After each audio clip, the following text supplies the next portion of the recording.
မင်္ဂလာပါဒီနေ့တော့မြင့်ငရံလေးကိုတရတိကြောက်လေးနဲ့မဆလာလေးရောပြီးချက်ဖြစ်ပါတယ်ဗျာ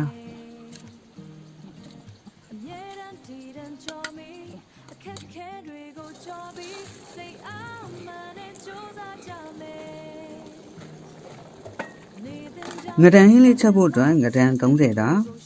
စက်သွန်ဖြူနီဂျင်းလေးအနှဲငယ်နဲ့တရတိကြောက်လေးအနှဲငယ်လိုပါမယ်ဗျာ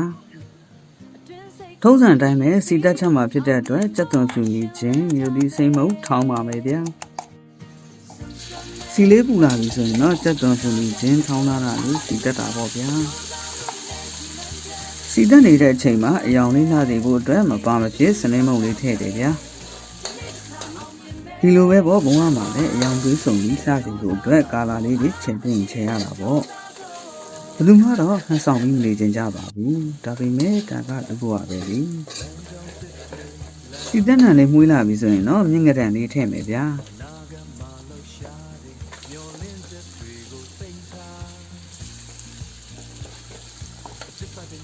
ငါးလေးတွေကိုအပေါ်ရည်တင်းတဲ့အထိစီတက်မယ်ဗျာ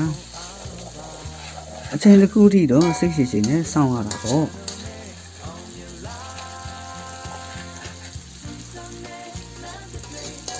ငါးလေးတွေအပေါ်ရည်တင်းပြီဆိုရင်တော့မြန်ပြားရည်လေးစားထည့်ပါမယ်ဗျာကဲအနံလေးမှုေးစီဖို့အတွက်ကလားလေးမဆလာထည့်ပါမယ်ဗျာအနံ့သက်ကလည်းအရေးကြီးတာကိုခင်းဘလောက်ပဲကောင်းကောင်းအနံ့သက်စင်မပြေရင်တော့စားလို့ကောင်းဘူးပေါ့ဒီလိုပဲပေါ့ကျွန်တော်တို့လူသားတွေမှာလည်းဘလောက်ပဲတော်နေပါစေကိုကျင်တရားချူရင်းနေလူတော်လူကောင်းလို့ပြောလို့မရဘူးပေါ့ကျွန်တော်တို့စီလေးတက်တာအနံလေးမှုေးလာပြီဆိုရင်တော့ရေလေးအနှဲငယ်ထည့်ပါမယ်ဗျာ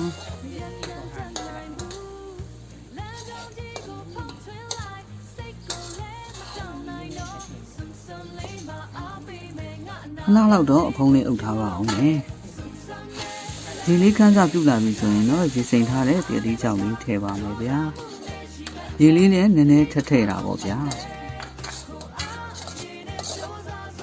ကျင်ရတာလေးဝင်စီဖို့အတွက်အဖုံးလေးအုပ်ပြီးချက်ပါမယ်ဗျာ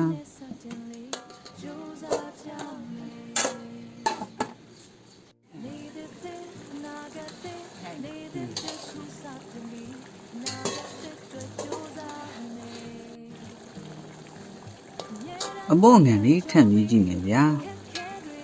အနံ့တော့ပြည့်စုံနေပြီရတာမရှိရင်တော့အလကားပဲပေါ့လိုအပ်တဲ့စားရတာမှုန့်လေးထပ်ထည့်ပါတယ်ဗျာ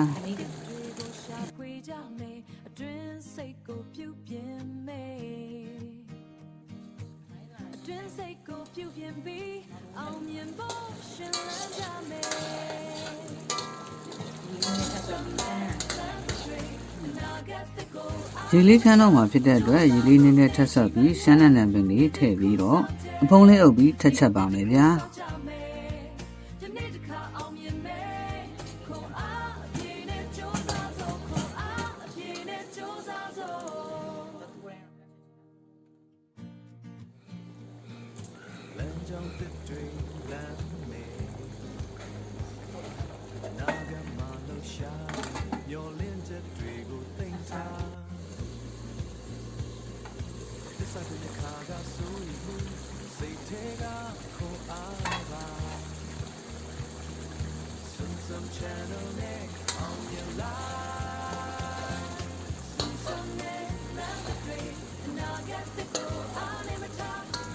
ကျွန်တော်ကတော့စီပြန်ရည်ကြံလေးကြိုက်တာဖြစ်တဲ့အတွက်စီပြန်ရည်ကြံလေးနဲ့ပဲငါးဟင်းလေးကိုအဆုံးသတ်လိုက်ပါမယ်ဗျာ